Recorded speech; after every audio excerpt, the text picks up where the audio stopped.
सभी दोस्तों को नमस्कार। नाउन की क्लास नंबर 9 में आप सभी का तहे दिल से वेलकम है। पेन पेपर उठा लो सरकार, आज की क्लास बड़ी इंपॉर्टेंट होने वाली है।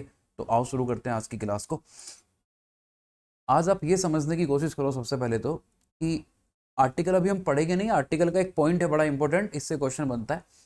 जब हम कभी कोई आर्टिकल लिखते हैं ना, तो कोई भी आर्टिकल लिखो आप, ए एन द, आर्टिकल हमेशा नाउन के लिए लिखा जाएगा। पहला पॉइंट तो ये, आर्टिकल हमेशा नाउन के लिए काम करेगा, मतलब बिना नाउन के आर्टिकल नहीं आ सकता। एक और छोटी सी बात समझने की कोशिश करते हैं, यहाँ से कंसेप्ट तैयार करते हैं, इस कंसेप्ट को समझना। मैंने यहाँ लिखा आर्टिकल द स्पेसिफाई करता है चीजों को। मैंने यहाँ लिख दिया the poor people, the poor people. अगर मैं यहाँ एक इंसान का जिक्र करूं तो मैं यहाँ लिखूंगा a poor person, article a लिखकर। द तो मैं तब लिखूंगा जब मैं उस पर्सन का जिक्र कर चुका हूँ पहले से। तो मैंने यहाँ आर्टिकल द लिखा, यहाँ लिखा मैंने पीपल, एक वर्ड है मेरे पास, और वर्ड कैसा है ये, प्लूरल। अब देखो, जैसे हमने इस नाउन से पहले, ये अपने पास नाउन है, इससे पहले हमने पुअर लिखा। पुअर क्या है, एक एडजेक्टिव है। अभी जो एडजेक्टिव आपके सामने लिखा है ये नाउन को क्वालिफाई कर रहा है, इसलिए हमने यहाँ आर्टिकल दा लिखा है। और आर्टिकल दा किसके लिए काम कर रहा है, पीपल के लिए। अब इंग्लिश में क्या होता है ना, अगर मैं कहीं बोल रहा हूँ द पुअर, द पुअर का मतलब है आगे पीपल, स्टूडेंट्स, कैंडिडेट्स और कुछ भी एक कैटेगरी लिखी होगी। तो क्या करती है इंग्लिश लैंग्वेज की खूबसूरती ये है कि वो यहाँ से इस नाउन को हाइड कर लेती है। इस नाउन को यहाँ से वो हाइड कर लेगी। ये नाउन नहीं भी लिखा होगा तब भी ये अंडरस्टूड है कि यहाँ कुछ ना कुछ लिखा होगा। अब ये बचा अपने पास द पुअर। तो पहली बात तो ये, आर्टिकल द पुअर के साथ नहीं था, जो आपने यहाँ हाइड करके रखा है उस नाउन के साथ था। कुछ जगह पे लिखा होता है, बहुत सारे रूल्स लिखवाए जाते हैं, बहुत सारे टीचर्स, माननीय टीचर्स ये पढ़ाते हैं कि हम एक एग्जेक्टिव से पहले आर्टिकल द लिखते हैं तो वो नाउन बन जाता है, ऐसी की तैसी बन जाता है। आर्टिकल द नाउन के लिए काम करता है, एडजेक्टिव के लिए काम ही नहीं कर सकता। कुछ भी पढ़ा देते हो यार, समझने की कोशिश करो बच्चा पार्टी। अगर अपन ने आर्टिकल द लिखा तो ये नाउन के लिए काम करेगा, तो आगे जो हमने नाउन को हाइड करके रखा है वो अंडरस्टूड है, उसी के लिए काम कर रहा है। तो द पुअर के आगे कैसा नाउन था, प्लूरल। इस वजह से इस स्ट्रक्चर को हमने कंसीडर किया प्लूरल। अब पेपर क्या करेगा, पेपर आपका लिख के दे देगा आपको द पुअर्स। अब यहां से नया रूल कि ये पहले से प्लूरल है, इसमें एस नहीं आएगा, ऐसा कुछ नहीं है भाई। पुअर एक एडजेक्टिव है, और आप ये कई बार पढ़ चुके हो, एडजेक्टिव में एस और ईएस लगाने की परमिशन नहीं होती। एडजेक्टिव एक फिक्स कैटेगरी का वर्ड है। कभी आपने एडजेक्टिव में एस ईएस नहीं लगाया, नहीं लगाया मतलब नहीं लगता होगा, तो द पुअर लिखा जाएगा। और आगे जो पीपल लिखा है प्लूरल का कैटेगरी का, इस वजह से ये वर्ड अपने आप में प्लूरल दिख रहा है आपको, क्योंकि वो नाउन प्लूरल है जिसे हमने हाइड करके रखा है। इसलिए अगर मैं आपसे पूछूं the poor is, the poor are, तो आप जवाब दे दोगे यहाँ इज नहीं आ सकता, आर आएगा, क्योंकि ये जो हमने नाउन हाइड किया है वो प्लूरल है। बोलो सरकार, ये समझ आया सबको, जल्दी ये सुनो, कोई तकलीफ तो नहीं है। अब देखो, अगर मैं आपके सामने लिख दूं यहाँ द ऑनेस्ट, ऑनेस्ट क्या है, एडजेक्टिव है। आर्टिकल द लिखा है, इसका मतलब आगे हमने एक नाउन को हाइड करके रखा होगा। नाउन कैसा रहा होगा, वो यहाँ प्लूरल रहा होगा, इस वजह से अपन ने यहाँ लिख रखा है द ऑनेस्ट प्लूरल है। तो the honest is, the honest are. आप देखो, आपके दिमाग से अगर निकाल सकते हो ना इस पॉइंट को, चैलेंज करता हूँ निकाल के दिखाना, कितने कमजोर है दिमाग से आप मुझे बता दो। जब मैंने यहाँ लिखा द ब्यूटीफुल, द ब्यूटीफुल, अब ब्यूटीफुल में एस लगा दो, अब ब्यूटीफुल्स, पॉसिबल है ब्यूटीफुल्स लिख दें हम? ब्यूटीफुल तो अपने आप में एडजेक्टिव है। तो द ब्यूटीफुल में द लिखा है उस नाउन के लिए, the beautiful girls, the beautiful ladies, the beautiful, आगे जो भी लिखा है आपने उस नाउन का हम जिक्र कर रहे हैं, वो नाउन कैसा था, प्लूरल। इस वजह से ये स्ट्रक्चर अपने आप में प्लूरल हो रहा है। बोलो बात समझ में आई, हाँ है ना? अगर आई तो जल्दी से नोट करो, क्वेश्चन तैयार करते हैं भाई, फटाफट।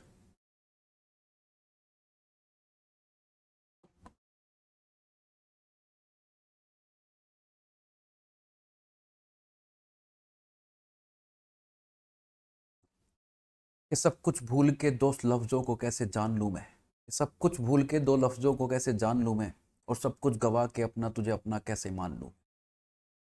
मतलब ऐसे ही दो लाइन मैंने बोल दी आपको। आ जाओ सरकार, मैं ये कहना चाहता हूँ मोटिवेटेड रहो पढ़ाई के लिए। सरकार मैं कुछ क्वेश्चन लिख रहा हूँ, मेरे साथ साथ लिखते रहना।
सेंटेंस लिखे आपके सामने कुछ, फटाफट सॉल्व कर दो बिना किसी देरी के।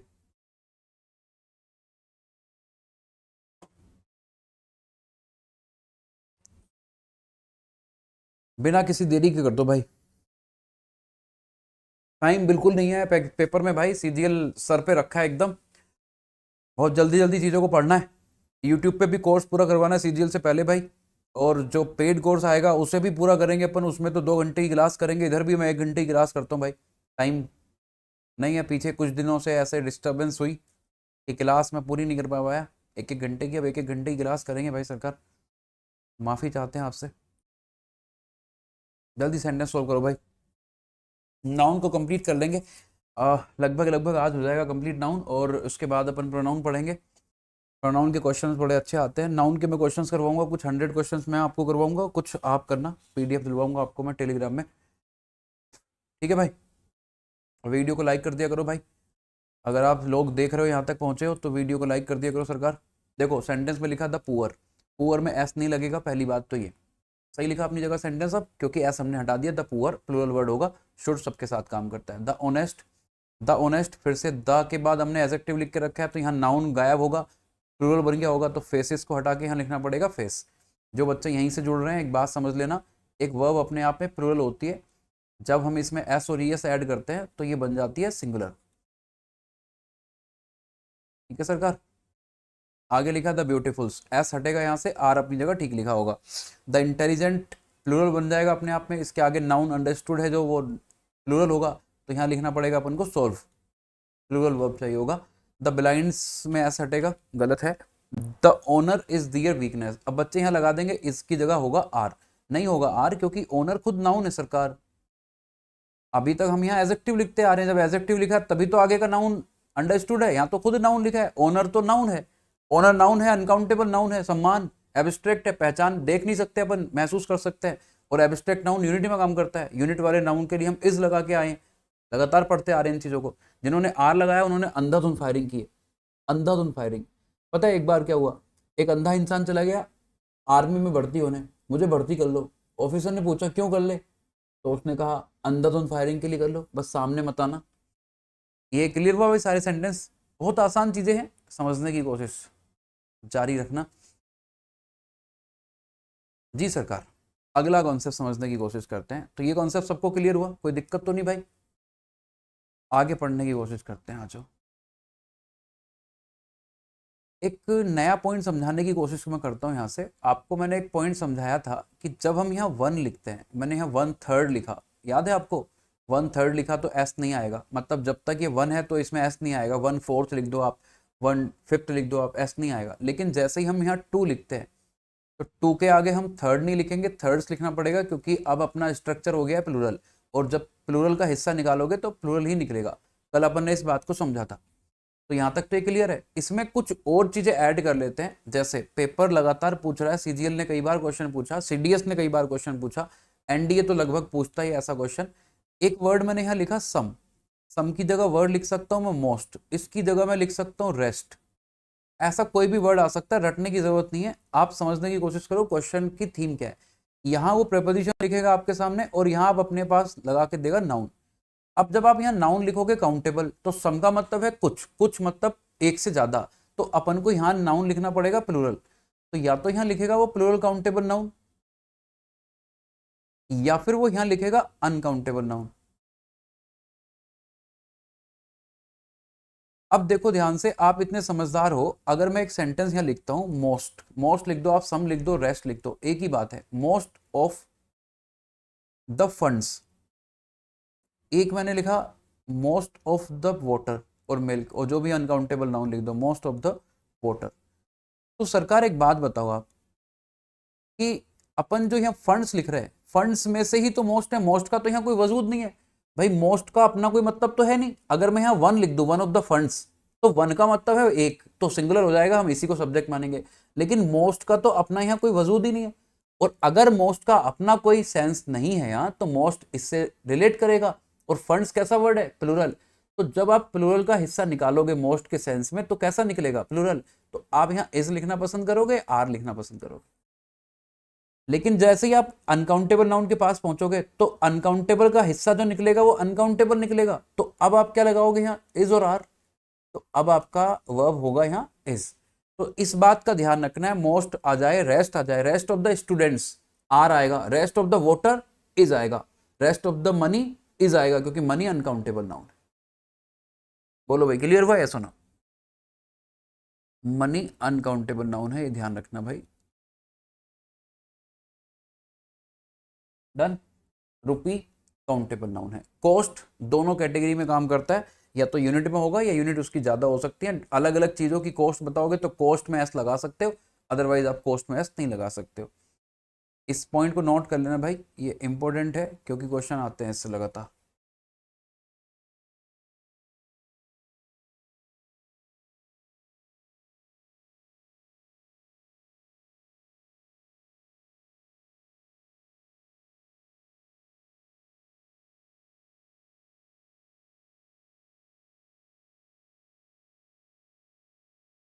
लिखा?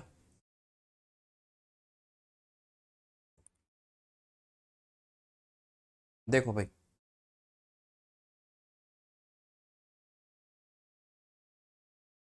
एपोस्ट्रोफी बच रहा है, एपोस्ट्रोफी शुरू कर लेंगे यार।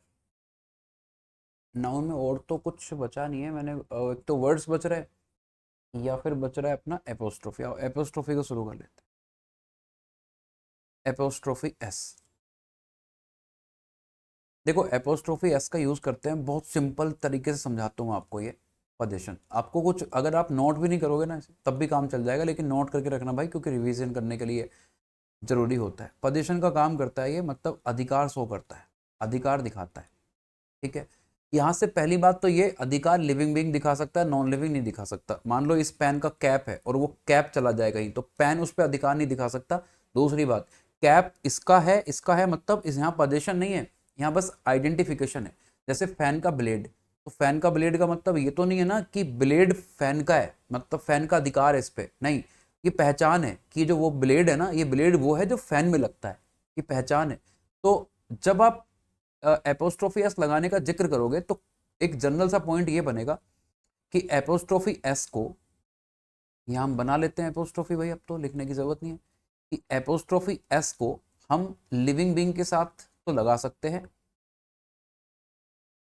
लिविंग बीइंग के साथ लगा सकते हैं, लेकिन हम नॉन लिविंग के साथ नहीं लगा सकते। क्यों? क्योंकि अधिकार दिखाने का काम करता है, और अधिकार दिखाने का काम नॉन लिविंग का नहीं है, लिविंग बीइंग का है। आपकी स्कूटी को लेके चल दे, आप पीछे पीछे जाओगे।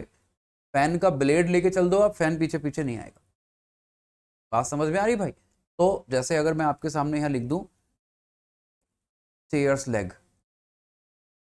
चेयर्स लेग लिख दूं मैं यहाँ, टेबल्स लेग लिख दूं मैं यहाँ,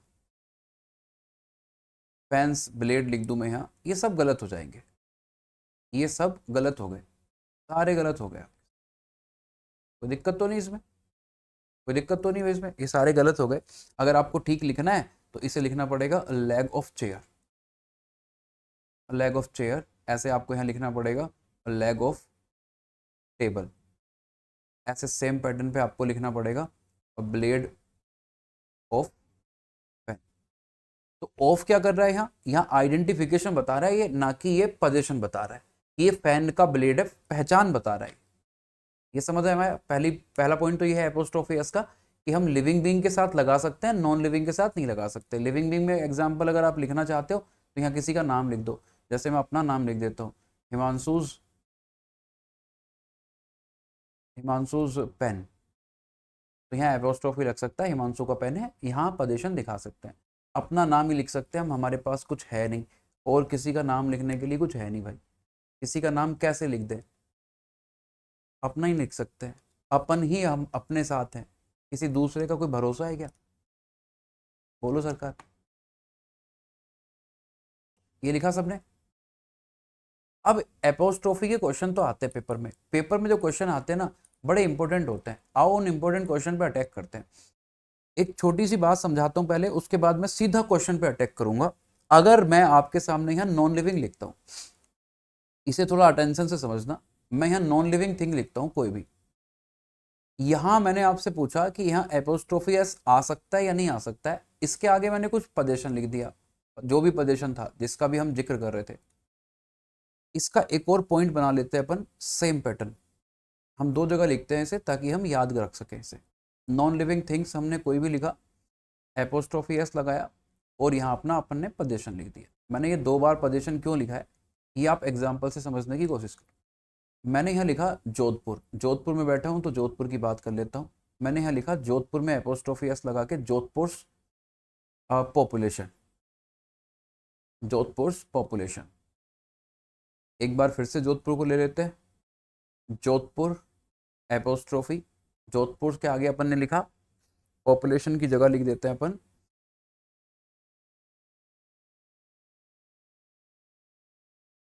रोड लिख दो, जोधपुर फोर्ट लिख दो, यहाँ फोर्ट्स है, मेहरानगढ़ फोर्ट है इधर ही, ठीक है भाई, कुछ भी लिख सकते हैं अपन। अब समझने की कोशिश करना सरकार,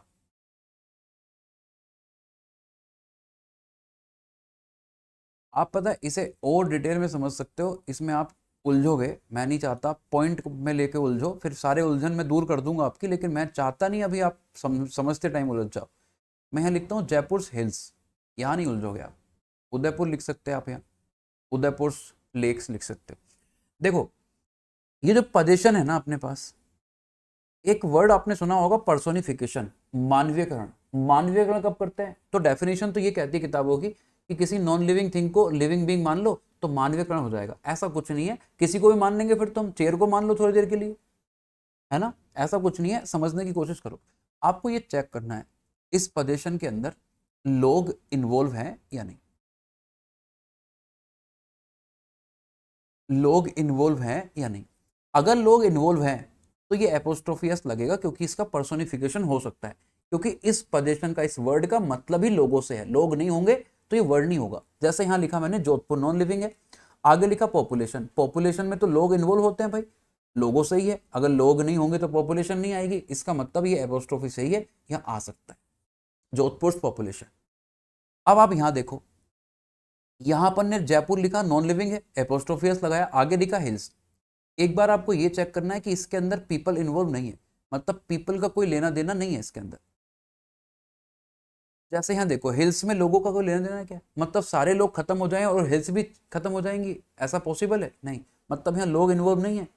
अगर इसमें लोग इन्वॉल्व नहीं है तो फिर ये एपोस्ट्रोफी गलत है, ये गलत होगा। इसे अगर लिखना है आपको सही करके तो लिखना पड़ेगा hills of Jaipur, hills of Jaipur. बोलो भाई, बात समझ में आई या सुनो, बात समझ में आई या सुनो। अब इससे डायरेक्ट क्वेश्चन नहीं आएगा, लेकिन क्वेश्चन में आपकी हेल्प करेगा, किस तरीके से बताऊंगा अभी, नोट करो इसे।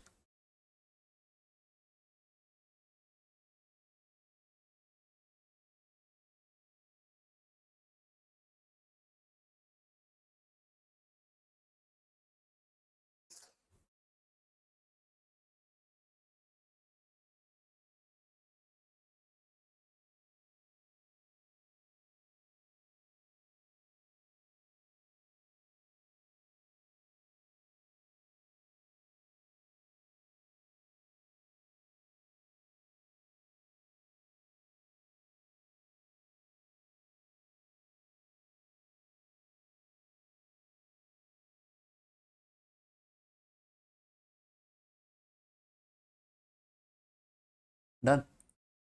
अब देखो पेपर क्वेश्चन कैसे पूछेगा, मैं सीधा अटैक कर रहा हूं उस पर। पेपर आपका क्या करेगा ना, पेपर आपका यहाँ लिख देगा जोधपुर। इस पैटर्न को समझना, अगर ये समझ गया एपोस्ट्रोफी एस का क्वेश्चन गलत नहीं होगा। एक और डायरेक्ट पैटर्न आता है, बाद में समझ लेंगे उसे, इस पैटर्न से कभी क्वेश्चन गलत नहीं होगा। वो लिख देगा जोधपुर पॉपुलेशन। आपको ये पहचानना है कि भाई जोधपुर पॉपुलेशन है या जोधपुर की पॉपुलेशन है। जोधपुर की पॉपुलेशन है, गलत लिखा है, इसे ठीक करने के लिए आपको एपोस्ट्रोफी एस चाहिए।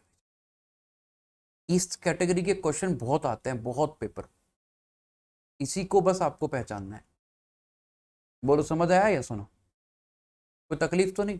जैसे मैं आपके सामने लिखूं कंट्री पॉपुलेशन, तो कंट्री पॉपुलेशन है कि कंट्री की पॉपुलेशन है? कंट्री की पॉपुलेशन है, गलत है। इसकी जगह अपन को लिखना पड़ेगा countries apostrophe of A population.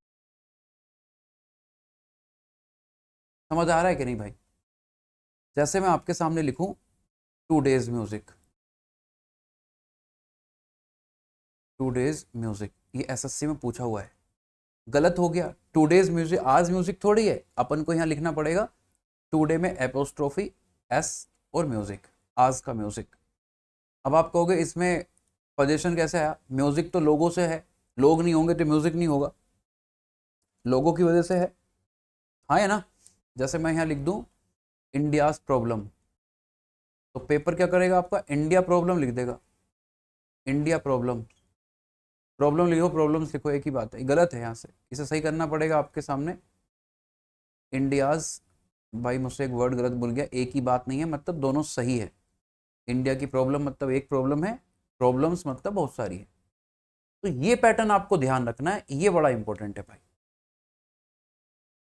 ये आपको ध्यान रखना है। कई बार वो फालतू के लगाएगा एपोस्ट्रोफी, कई बार वो लगाएगा नहीं, इन्हें आपको ध्यान रखना है। मैं क्वेश्चंस करवाऊंगा, इस पैटर्न को ध्यान रखना भाई, ये पैटर्न बहुत ज्यादा इंपॉर्टेंट है। आप यहां लिख दो इसे, ये मोस्ट इंपॉर्टेंट पैटर्न है, सीधा आपको एग्जाम से कनेक्ट करेगा। मैं मोस्ट इंपॉर्टेंट उसे लिखता हूं जो सीधा आपको एग्जाम से कनेक्ट करते। इंपॉर्टेंट तो सब कुछ होता है, जो एक टीचर पढ़ा रहा है वो सब इंपॉर्टेंट है, जो हम पढ़ रहे हैं वो सब इंपॉर्टेंट है, जो किताबों में लिखा है सब इंपॉर्टेंट है हमारे लिए, लेकिन जो पेपर में आता है ना वो हमारे लिए मोस्ट इंपॉर्टेंट होता है, क्योंकि वही हमें नौकरी दिलवाएगा। और एक ही टारगेट है अपना, सिलेक्शन लेना। मतलब हम कैसा पढ़ रहे हैं, क्या पढ़ रहे हैं, कुछ भी कर रहे हैं, हम जो भी कर रहे हैं वो हमारे एग्जाम को क्लियर करवाएगा कि नहीं करवाएगा, ये मैटर करता है। अगर आप आशिकी कर रहे हो ना किसी से, तो फिर आपको ये पता होना चाहिए आशिकी है ये हमारा पेपर क्लियर करवाएगी या नहीं करवाएगी। कहीं ऐसा तो नहीं हम इस आशिकी के चक्कर में सिलेक्शन से दूर रह जाएंगे। जो आज पूछते हैं हमारे बाबू ने खाना खाया कि नहीं खाया, कल को ऐसा तो नहीं है बाबू हमसे पूछेगा कि मेरे बाबू को खाना मिलता है आजकल कि नहीं मिलता है। ये ध्यान रखना है बस आपको, और कुछ खास नहीं है। आगे बढ़ते हैं, बातें हो गई हैं बहुत सारी, पढ़ने पे ध्यान देते हैं। देखो सरकार, एक नया पैटर्न समझाने की कोशिश करूंगा और यहां से समझने की कोशिश करना आप भी। जब मैंने यहाँ एक नाउन लिखा, मैं स्ट्रक्चर लिख देता हूँ, नाउन लिखा, बीच में कंजंक्शन लिख दिया अपन ने कोई, एक और नाउन लिख दिया। अब यहाँ अपन को पजेशन लिखना है, होगा तो ये भी नाउन, ये पजेशन लिखना है। और ये जो पजेशन होगा ना अपना, ये सिंगुलर नाउन होगा, एक बार ये सिंगुलर होगा और एक बार ये प्लूरल होगा। दोनों स्ट्रक्चर तैयार कर लेते हैं, फिर एग्जाम्पल में सेट करते हैं।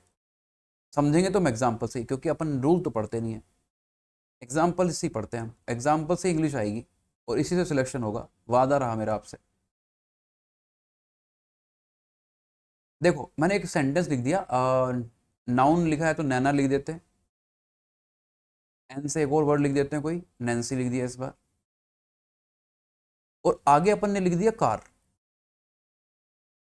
अब देखो कार लिखा मैंने इस बार भाई, अगली बार मैं फिर से लिख रहा हूं नैना, नैन्सी,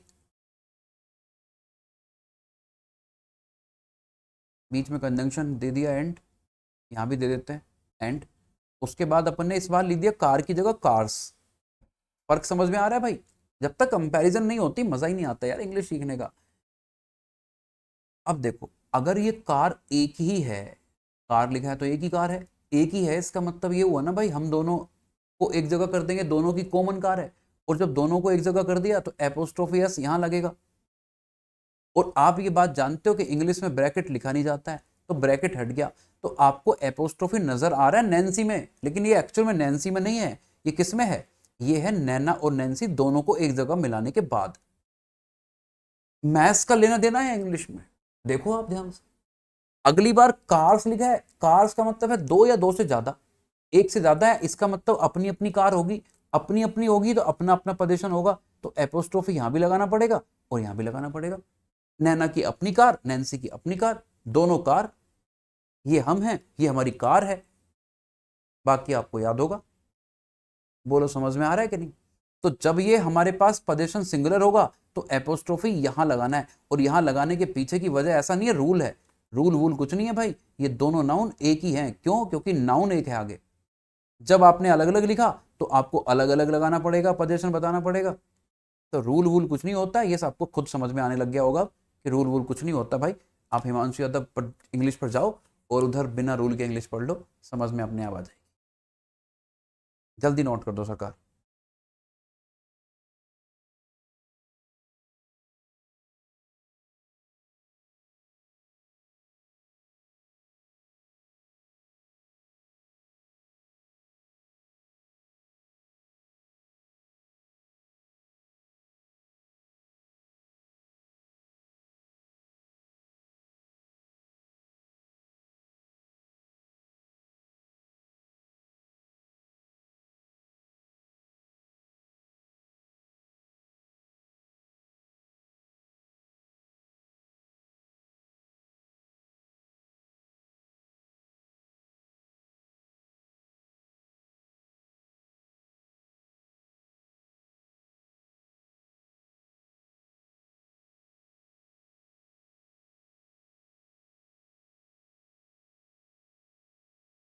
लिखा भाई लिखा।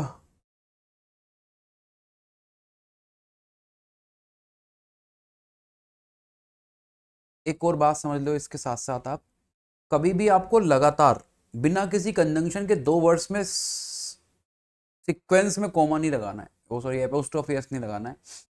जैसे मैं यहाँ लिख दूं Naina, Naina's friends are has been lost. ये गलत है, ये गलत है, ये सरासर गलत है। ऐसा नहीं होना चाहिए, ऐसा होने पर सजा होती है, कोई लगभग 3.5 घंटे की। एक बात समझने की कोशिश करो, सारी मजाक एक तरफ, हम दो सीक्वेंस में कॉमा नहीं लगाएंगे। अब बात किसकी हो रही है? कार की। इसी कार को उठा के लेके आओ, कार ऑफ, किसकी कार है ये? नैना की या नैना की फ्रेंड की? नैना की फ्रेंड की। तो नैना की फ्रेंड ये रही, नैनाज फ्रेंड का मतलब हुआ नैना की फ्रेंड और उसकी कार गई पानी में। भैंस गई पानी में सुना होगा, मैंने लिख दिया कार गई पानी में। मैं कुछ भी लिख सकता हूँ क्योंकि मेरे हाथ में पेन है और कुछ नहीं है। आपके हाथ में पेन है, आप भी कुछ लिख सकते हैं। इसमें कुछ ऐसा सोचने वाली बात नहीं है। ये सब कुछ कैसे लिख सकता है? वो तो कोई भी लिख सकता है। बिलॉजिकल। बोलो सरकार, ये सबको समझ आया? यस और नो? एक और काम की बात यहीं पे नोट कर लो आप। आपको याद है जब हमने नाउन पढ़ा था, मतलब नाउन ही पढ़ रहे हैं, स्टार्टिंग की थी अपन ने, तो हमने दो सिमिलर नाउन को प्रेपोजिशन से रिलेट किया था, एक बार दो अलग अलग नाउन को, जिसे हमने कंपाउंड नाउन कहा था। जैसे मैं यहाँ लिखूं आपके सामने sister in low, sister in लो लिख दो आप, ब्रदर इन लो लिख दो आप, कमांडर इन चीफ लिख दो आप। ये याद है आपको वर्ड्स? इनका प्लूरल बना के दिखाना कैसे बना था। कमांडर इन चीफ बनाना जरा, इनका प्लूरल कैसे बनाया था अपन ने? चीफ में एस लगेगा, कमांडर में लगेगा, शाबाश, कमांडर में लगेगा, सिस्टर में लगेगा, लो में लगेगा, सिस्टर में लगेगा। अच्छा, हमारे लिए तो एक ही वर्ड है ना ये, एक ही वर्ड है, तो इनका अगर पदेशन बताना है तो एपोस्ट्रोफी यहाँ लगाना पड़ेगा। हर बार कार आ रही है, कुछ और लेके आओ ना यार, इस बार इसकी ट्रेन लेके आओ। बोलो बच्चा पार्टी, आप फिर से जानते हो इंग्लिश में मैं वो मैथ्स आया है तो ब्रैकेट नहीं लगेगा, बस बाकी सारा काम हो सकता है। तो आपको नजर आएगा कि लो में लगा है, लो में नहीं लगा है, वो पूरे वर्ड में लगा है। रूल वूल कुछ नहीं है यार, धज्जियां उड़ा देंगे रूल की, ऐसी की तैसी सारे रोज की। करो भाई, नोट करो।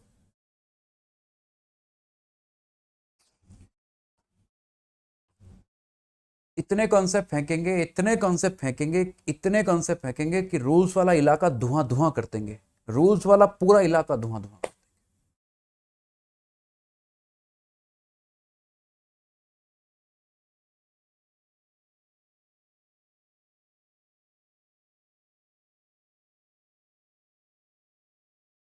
हो गया भाई, हो गया।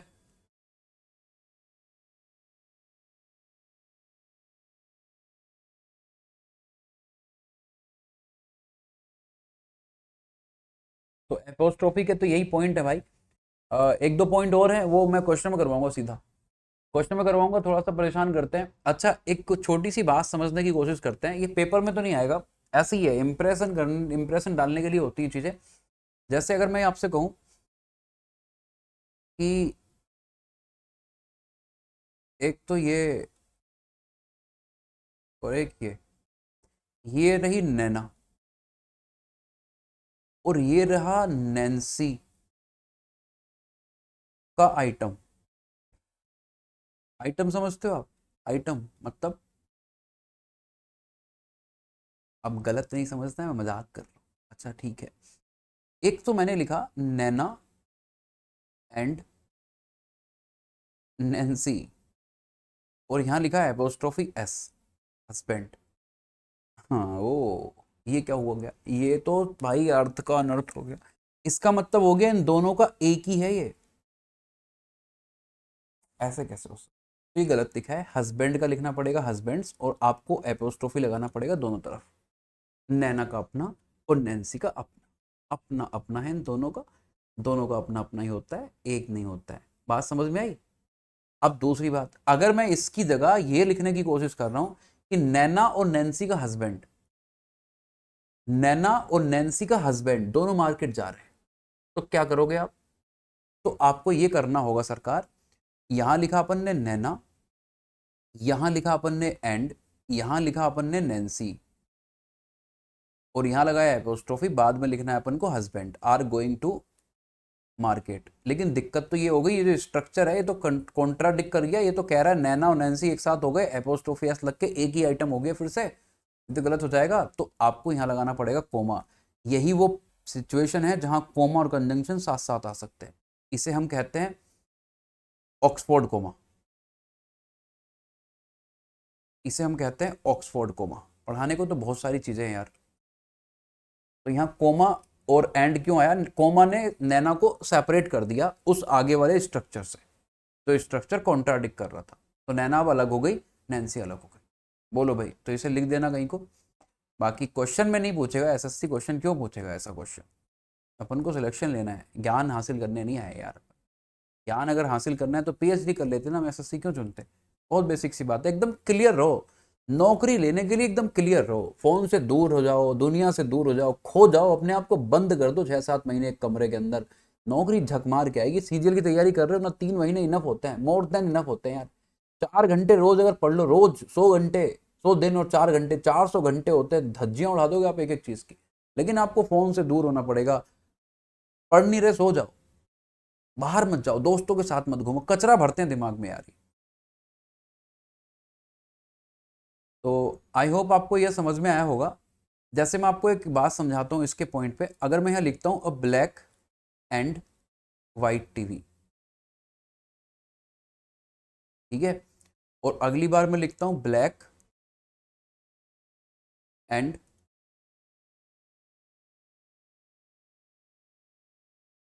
वाइट टीवी, अगली बार मैंने लिखा black comma and white TVs, TV मतलब टेलीविजन, इनमें से कौन कौन से सही हो सकते हैं? आर्टिकल ए लिखा तो एक ही होगा, एक ही होगा, अलग अलग नहीं हो सकते। ब्लैक एंड व्हाइट टीवी का मतलब हो गया वो टीवी जो ब्लैक एंड व्हाइट है, दोनों है, मतलब वो टीवी, जैसे ये टीवी है, ये आधा ब्लैक और आधा व्हाइट है, वो जो होता है ना, समझ गए होगे बात आप? ये ब्लैक है आधा और ऐसे ऐसे वाला, मतलब यही ब्लैक है और यही व्हाइट भी है। यहाँ लिखा अपन ने कोमा और व्हाइट, इसका मतलब ये हो गया ब्लैक अलग है और व्हाइट अलग है, और यहाँ लिखा है टीवी अलग अलग है, तो टीवीज लिखना पड़ेगा, गलत हो गया, तो सही क्या होगा? टीवीज होगा। इसका मतलब है ब्लैक, ब्लैक टीवी अलग है, ये रहा ब्लैक टीवी, और वाइट अलग है, ये रहा वाइट टीवी, मतलब बॉडी जिसकी वाइट है जिसकी ब्लैक है, वो स्ट्रक्चर। बोलो भाई, समझ आया ये? बोलो सरकार, ये सबको समझ आया कि नहीं? तो ये एपोस्ट्रोफी के कुछ केसेस हैं, बाकी मैं क्वेश्चंस में करवाऊंगा, क्वेश्चंस में हम चीज़ें सीखेंगे, क्योंकि क्वेश्चंस के साथ साथ जब हम पढ़ेंगे ना चीज़ों को तो बहुत मज़ा आएगा।